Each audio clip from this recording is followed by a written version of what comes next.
everybody. Jen Barkin here, online sales coach with Do You Convert? And we are here for Online People Talking, or OPT, as we like to call it. This series is dedicated to you, the new home online sales specialist, where we'll talk about all things online sales, challenges, scenarios, and most importantly, solutions just for you. And guys, I am so excited to have a very special, what are we going to call, economic forecaster, analytical, special correspondent join us first before we bring on our online sales guest.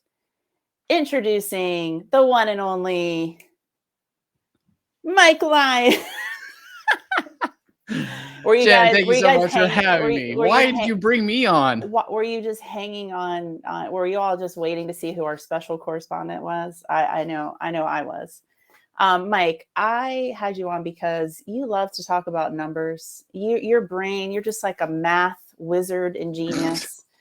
And one of the first things that we want to talk about before we bring on our special guest today is we just released the Q1 online sales benchmarks. If you guys haven't seen that, go over to Do You Convert, check that out. We've got the full report for you.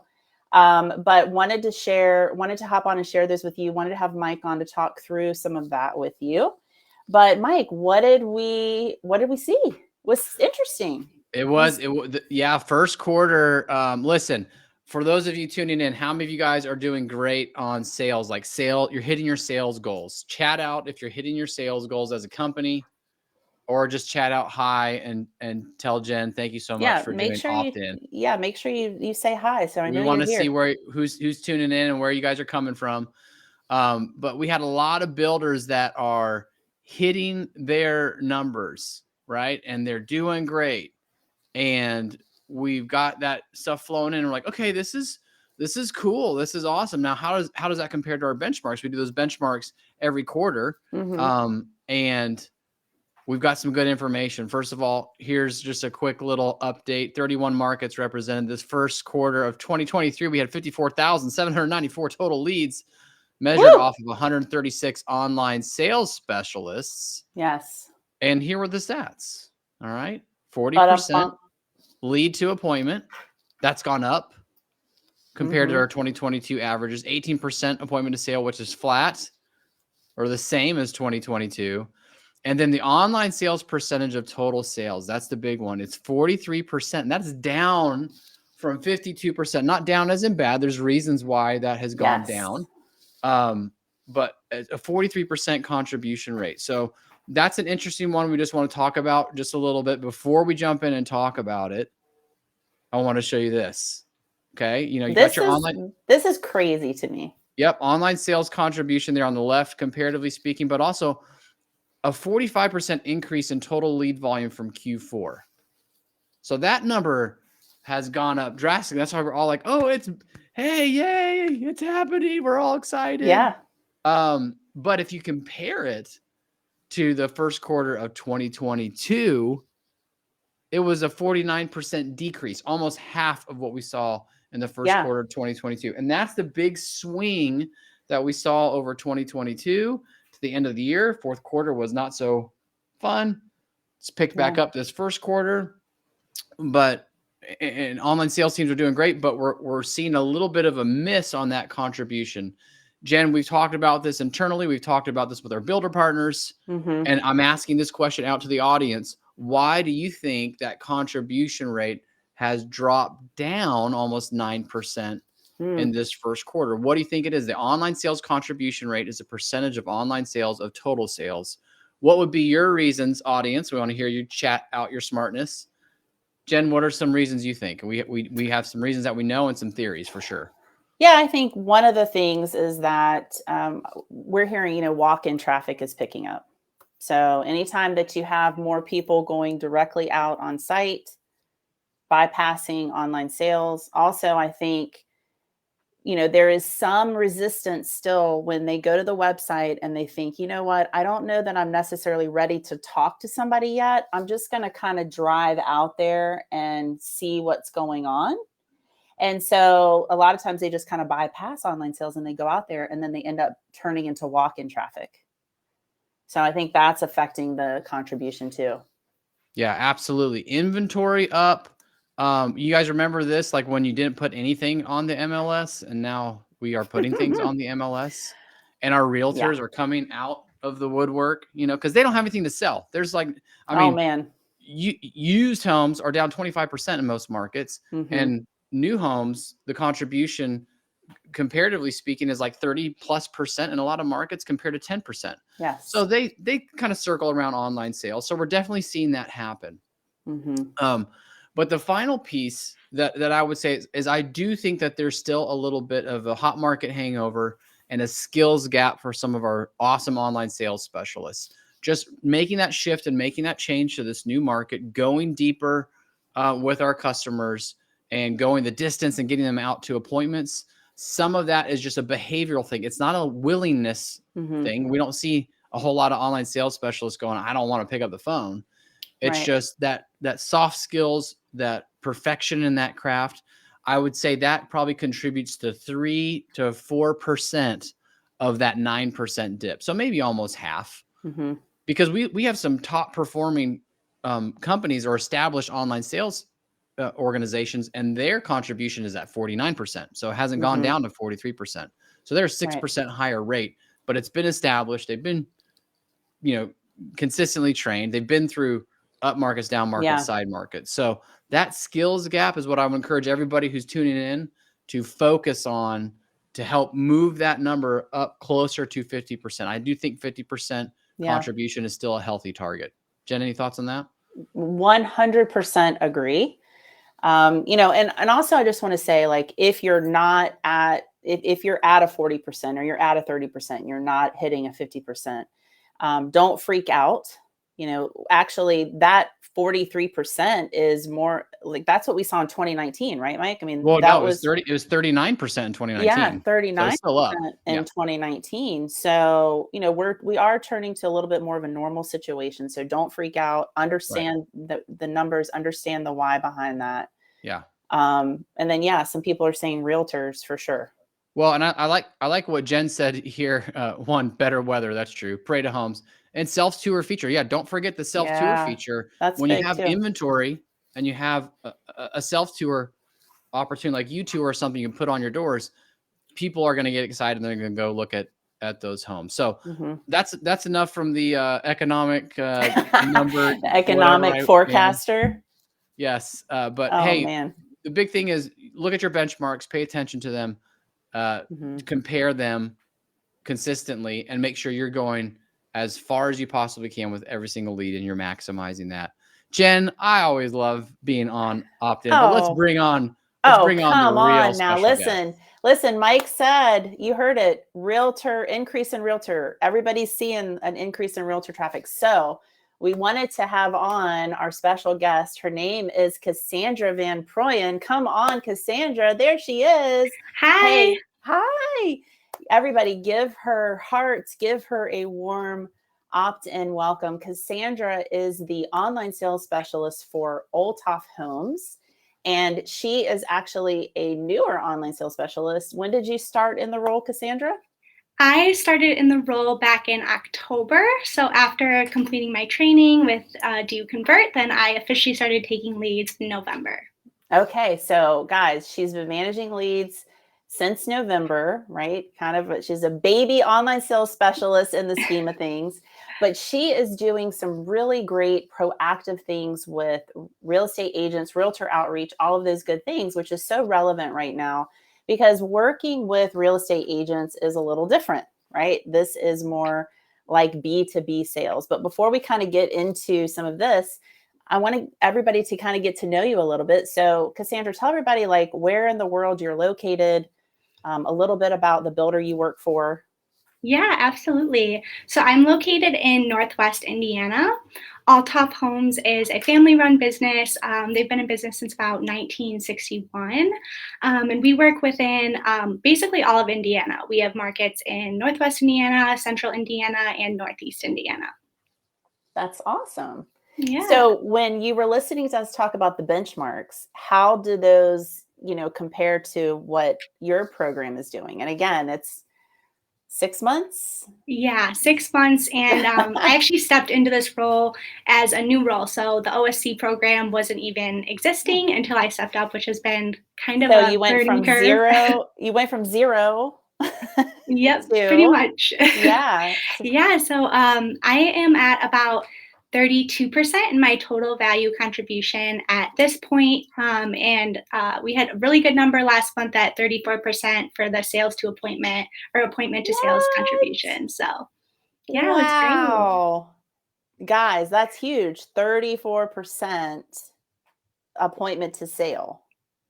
Yep, it Wow. was definitely an exciting goal to reach. Wow, that's crazy. So, Kassandra, we have all experienced this increase in realtor activity. So, since October, have you yourself experienced, because you didn't really have anything to compare it to, but like what has your experience been with working with agents recently?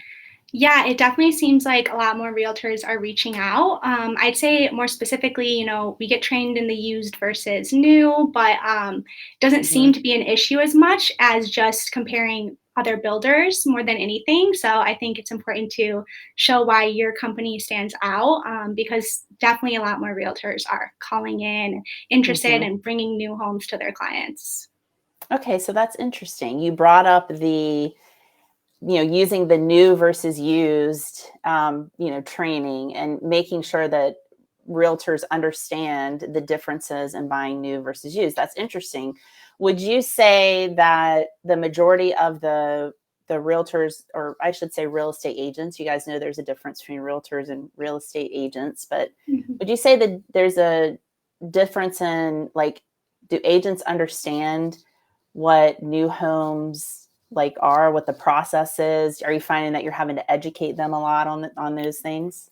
Yeah, I've realized of the realtors that have been coming in and, calling in and everything, most of them are pretty well versed in the new Okay. home sales. Okay. So, like I said, I think the most important thing is just to make sure that my company stands out and that I can, bring that talk track to those realtors and let them know, like, this is why you should choose us.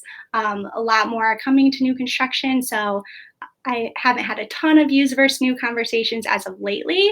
It's mostly been just, distinguishing Althoff above the other builders within the area. Okay. So the magic question is, you keep mentioning like having your builder stand out, and what are you doing to proactively do that? What are you doing? What's your outreach like with Yeah, your so realtors? I have um, lots of questions around this. yeah, And absolutely. guys, chat questions if you have questions specifically for Kassandra. Yeah, so I implemented a realtor program in both Northwest Indiana and the Indianapolis area. So Okay. this means that I reach out to the realtors each month with updates on Olthof Homes and what's going on. So for an example, this month I will be sending out my realtor email about an upcoming community that we have coming in June. Okay. There's not a lot of information out there about the community because it is, not yet turned over.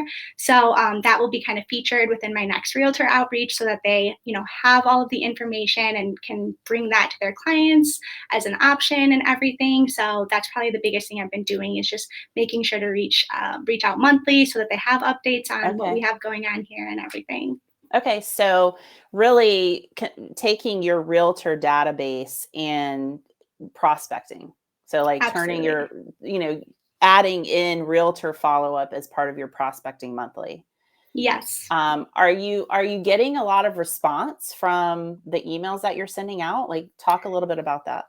Yeah, absolutely. So the second one I sent out, the first one was kind of just an introduction. Because the program is new here, not a lot of realtors knew who I was. So the first one was kind of an introduction. Hmm. But from there, the last one I sent, we just recently added a broker registration to our website.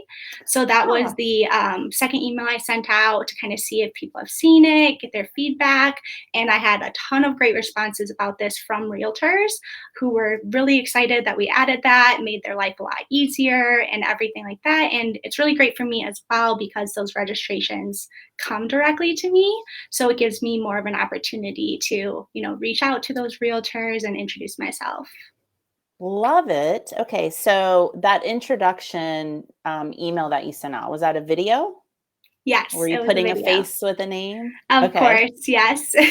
Okay. Do you change your title like when you're introducing yourself? Do you still say like new home specialist or online Um, sales or what do you say? Yeah, so I do still use New Home Specialist, Okay. but the name of the program is called Realtor Concierge Program. So that's Oh, kind of okay. how I present it to the realtors as a way, for them to know that I am there for them 24/7. They can call or text me, and I'll provide those answers as quickly as possible. Okay, fantastic. And then the broker registration, is that for realtors to sign up for updates, or is it to register their clients, or talk a little bit about exactly what that is? Yeah, so that's for them to register their clients. So when those registrations come in to me, then I am going to see not only the realtor but also the name and email address of their client, which is really helpful so that they know that Ooh. everyone's going to know it's their client, right? Who has challenges sometimes getting the client's name and information for your CRM, right? That's a challenge sometimes, right? When Mhm. working with real estate agents. I just want to add to, like, I love all of this that you're saying, because the education piece is so huge. Like, we can't assume that realtors, real estate agents understand what our role is in online sales. In fact, I know that they don't know, because I asked some of my realtor friends, I said, "Hey, do you know what a new home online sales specialist is?" And they're like, "What?" And I said, yeah. I said, "Well, do you know when you call a builder's office?" "Well, we don't really call the builder's office, only if our buyer asks us to." And I said, "Okay, well, where do you get your information about new homes?" And they said, "We go right to MLS." And I said, Okay, "Okay, yeah. well, if you call the MLS number, do you think you're talking to the site agent, or are you talking? Who do you think you're talking to?" "Oh, I think I'm talking to the assistant." And if I call the office, the builder's office, I think I'm talking to the receptionist. So a lot of what we have to do in online sales, like Kassandra, like you're saying, is really educate the real estate agents on exactly what we do, but more importantly, how we can help them. Absolutely, Like, yes. how we can help them. So what's your message out there? Like, when you're talking, like, what do you say? Like, how can you help them as online sales? Yeah. So, what I use to kind of, convince them of the value of talking to me is to remind them that as an OSC, I'm not meeting with clients, I'm not taking those appointments. So, my main concern is the realtor and customer experience. I'm going to be much more available to get them the information that they need to help them look good to their clients and to help save them Ooh. time. Woo! Okay. If you happen to be taking notes, which I am, I'm taking notes. Um, Save them time and help them look good. Customer service, customer experience. I can remember being in the seat, and I was honestly kind of intimidated. I was actually a realtor myself. Oh, wow. And I was kind of intimidated when I would get calls from realtors. Sometimes I would, quite honestly, until I got confident, I would fold like a deck of cards. Hmm. Like, oh, okay, like let me just give you the information, because I didn't really know how to handle it. I think I experienced that when I first started too. Yeah, And I think implementing the realtor program has actually made me yeah, feel a lot more comfortable and confident with the yeah. realtors. Oh, I love that so much. So let's talk. I want to go back to something you said, and talk a little bit of tech.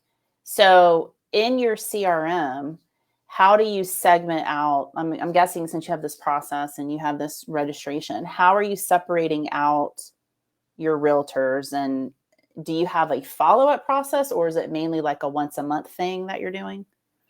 Yeah, so I have all of mine with the realtor rating within Lasso, of Okay. course. But on top of that, I have the registration card where I've added the markets. So I have Northwest Indiana and then Central Indiana. So Okay. each realtor within the Lasso CRM has that registrant information filled out. So Central Indiana versus Northwest Indiana. So when I'm doing my monthly reach out, those are separated because I'm providing information that's relevant to where they are located. So for that, email I'm sending out for a community that's coming in Northwest Indiana, that's not going out to the Central Indiana Realtors. Oh my gosh. You are just brilliant. There's nothing worse than just e-blasting everybody, right? And if there's one thing that they will start dismissing your correspondence, right? I remember our friends at BombBomb said you're training people to open or delete your next message. Like the message that you send right now is training people to open or delete the next message that you send them. So if you're just e-blasting everybody and not segmenting out your list, like that's huge. So what you said basically was your Northwest realtors are only getting information that's going to pertain to them in that market, right? Okay, so that is huge. That's fantastic. I love that you're doing that. Any pro tips that you've learned for just navigating, so if you were talking to me and I said, oh, I'm not real confident on the phone with realtors. Is there any pro tips you have, like when you're talking on the phone, that you would recommend to those listening? Well, practice, of course. The more you practice, the better you're going to be at it. And I think really just to be confident that you've trained for this job, you know what you're doing, you have more knowledge about your builder than they're going to have. So just, to remember that when you're talking to them. And I think also it's going to take them some time to see the value. So when you first start talking to them, if you can answer those questions fast and show your value, they're going to be more inclined to want to work with you in the future. Yeah. So practice, and stick with it and be confident in that. I love what you just said about you. Remember, you know more than them, right? And so they're coming to you as a resource. I think too, just adding in those educational things, like you were saying, hey, one of the reasons to work with me is I work with all of our communities. I have the latest up-to-date information about everything before it even hits MLS. The other thing I wanted to ask you too, you mentioned you're sending out email and you're using video email in some of your monthly messaging and updates. Are you doing anything with phone and text along with that? So what I'll do is I try to make dials out to the people who have opened the videos. Okay. So of course my prospecting dials aren't always where I want them to be as far as the amount, but that's the biggest thing is I'll try to make dials to people who have opened it and see, introduce myself more personally, see if I can help them with anything. When I do get a responsive realtor, I tend to be more communicating via text because that seems to be the best way to get a hold of them with how busy they are all the time.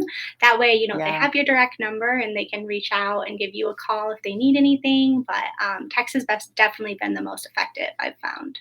Yeah, that's awesome. I think that, when you have those realtors that you do have that good relationship with and you're communicating with, even segmenting further in your CRM to create that VIP group of realtors. And if you had 20 VIP realtors that are like, they're on speed dial, that's all you need. It's like, hey, FYI, just check your email because we just had this new community coming up, or, hey, we just had a inventory back on the market. Check your email, let me know, let's do this, and you just have those that you are constantly in communication with. I think that works like a charm. In fact, when I ask my realtor friends, like, hey, what's the best way to communicate with you? If you had a realtor concierge that was with the builder's office that would update you, would you want that? And they were like, oh my gosh, yes, we would love that. And I said, okay, what's the best way for them to reach you? And they said phone, they said text and voicemail. Leave me a voicemail and then hit me with a text that says, hey, I just left you a voicemail. Check your phone. Like I've got a home that's going to be perfect. Let's go. Yeah, that's definitely a good idea. I should, work on segmenting that a little bit more, get that smaller list. I like that. chat it out, guys. If you're listening, like who has like some realtors in your mind right now that you could right now go and create a VIP group or list in your CRM and start nurturing them. You didn't know you were going to have homework on opt-in, but that's your homework. Okay, I got some rapid fire questions for you, Kassandra. This has been fantastic. You probably can't see this, but everybody is just chiming in. They think this is awesome. In fact, do we have any questions? Our wizard behind the screen, do we have any specific questions for Kassandra before I move to some rapid fire? Let's see. I don't see any specific questions. Everybody just says they love this, Kassandra. So you're helping. Good. You're helping all the people on here because it's hard. It is hard. This is a hard thing that we're doing, but we can't not do this, right? It's a big part of our business right now, and so we've got to embrace it, right? We've got to embrace it.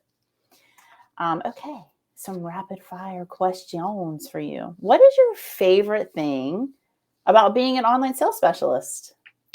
Yeah, my favorite thing, which I mentioned to Jen, I studied marketing and sales within college. So being the in-between as an OSC, I work with marketing, I get to work with sales. It's really great being able to use that experience, and I'm really passionate about it. Love it. Love it. What would you say is your biggest challenge that you have in the role right now? Lately, since I've been here a little bit longer now, I've noticed my biggest challenge is finding good ways to reach out to my long-term follow-up, to kind of keep it fresh and creative. That's something I'm working on for sure right now. These are your people that are watching, and I guarantee you they're probably going, yes, preach. Prospecting is always the hardest thing. Oh, we have some questions. Yes. What are the questions? Okay, here we go. How do you approach realtors regarding their clients' info like email and phone numbers? So, absolutely. If this is, outside of that broker registration where I don't have that, I really make sure that they know, if you don't pre-register your client with me and they show up on site, there's no guarantee that you're going to get credit for a sale that goes in. There's no guarantee that you're going to get that commission and be recognized as their realtor.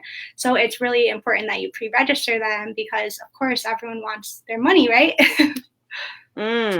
Yes. So I love that, using language like, this is to protect you. We don't want your clients to go out there and go rogue without you. This way we have them registered, you as their agent.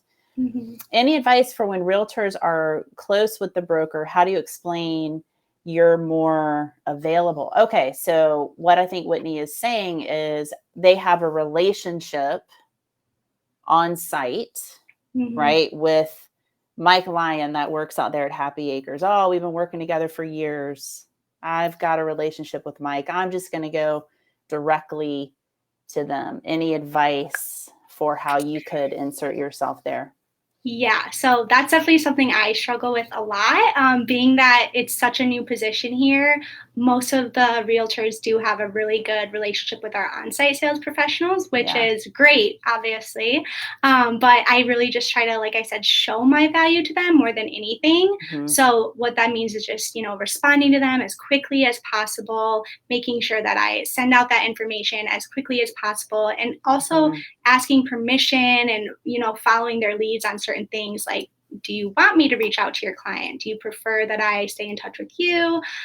Different things like that, because I think the more you show your value, the more willing they are to work with you and, actually set up that appointment through you as well. Yeah, I love that.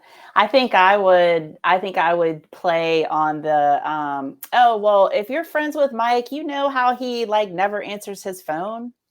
So I actually work with Mike. I'm a part of his team. So it's great that you've got me. I'll actually can help you with that, and we'll get you over to Mike for an appointment with your client. I think I would just, play into, like, hey, yeah, you know how he's been like avoiding my calls. No, I'm just kidding. But, hey, remember, as the online sales specialist, guys, you are an extension of your sales team. So if you say, yeah, I work with Mike. Yeah, absolutely. And you got me and I can help you. And, he's probably out showing homes. So let's chat about what your client's looking for. Love it. Definitely. A lot of people are asking if you're licensed. I am not. Okay. No. Yeah. So, when you have a licensed online sales specialist, I can talk about this because that was me. I was licensed and I worked for a brokerage. So you just add in all of the agency issues that come along with that. So actually being not licensed is, you don't have those same agency laws and rules that you have to think about, right, all the time as far as representation. So, the other thing, just thinking about those questions is, when you are working, when you do have a realtor call in, just making sure, or even when you have a customer call in and they mention a realtor, just making sure you're super transparent, getting their realtor's first and last name and looping them into the conversation is always important as well. Okay. Any other questions from behind the scenes? I love this. Everybody's saying they love it. Thank you, Presley. Whitney says it's helpful. That's awesome. Okay, what do you do, Kassandra, to really like recharge your battery? This is a big one. Like, how do you step away? Because you are a solo OSC, right? You don't have a partner. You don't have That's a partner in correct. crime. Yeah. Okay, so how do you create boundaries? And how do you step away and recharge? Yeah, so the biggest thing for me is on my days off to, get out of my house, get away from my computer. I am still on call, of course, but, I've become a little bit more comfortable answering those calls on the weekends and telling them, I'm not in front of my computer, but I can call you back at a specific time. That's something that's really important to me that I was very uncomfortable with when I first started the job.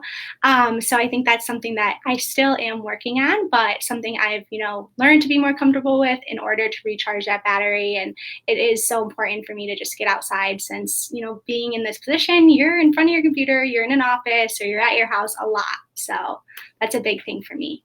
Yes. So step away, everybody, from the screen every now and then and set boundaries.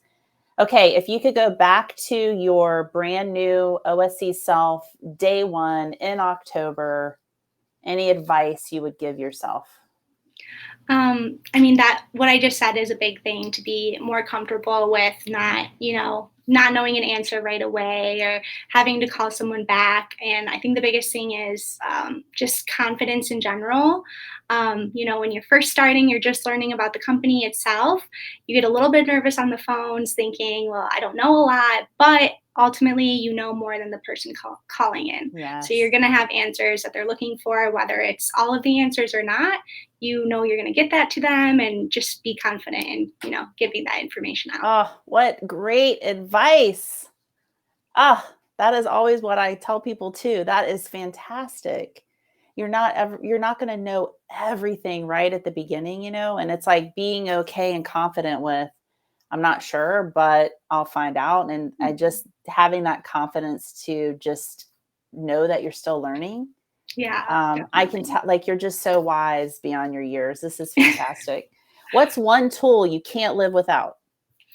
I cannot live without the recorded calls in CallRail.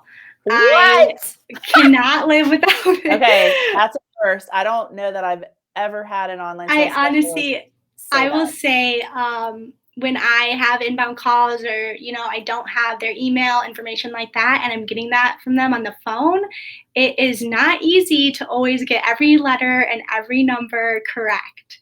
So in looking back at those recorded calls, being able to listen to that and replay that, it does save me a little bit of embarrassment having to go back to someone and say, I misspelled your email address. I need you to, text that to me or something else. So that's a huge thing for me. I remember one time Mike said to me, when I was in OSC, that the call tracking system was like a virtual assistant. And at the time I was like, virtual assistant. It's like Big Brother recording my calls, but it is totally a virtual assistant. It's, going back and even looking at your notes, like, what did we say? Those calls where you're like, you get off and you're like, what? And I need to go back and look at that and go back and get that information and, check yourself, right? Check yourself and make sure that you put that on in there. Kassandra, I just cannot thank you enough. This was absolutely fantastic. Guys, give Kassandra some hearts if you enjoyed this Online People Talking. It was absolutely fantastic. I think you're just wonderful. Any last words that you want to say to everybody out there watching? I just want to say thanks for tuning in. I'm glad I got to talk to all of you. Obviously, I am very new to the position, but it was great being able to share some of the stuff that I've been doing and hear from, you guys about how you relate to that as well. So thank you. Oh my gosh, fantastic. Definitely, guys, thank you so much for tuning in. For all of the latest resources, visit doyouconvert.com. There's actually a couple of blogs specifically about this topic that we've recently posted, working with realtors. And of course, go back and listen to Kassandra again, because she's absolutely fantastic. I know I learned something and I took notes. So thank you again, and we will see you next time on Online People Talking. Thanks, Kassandra.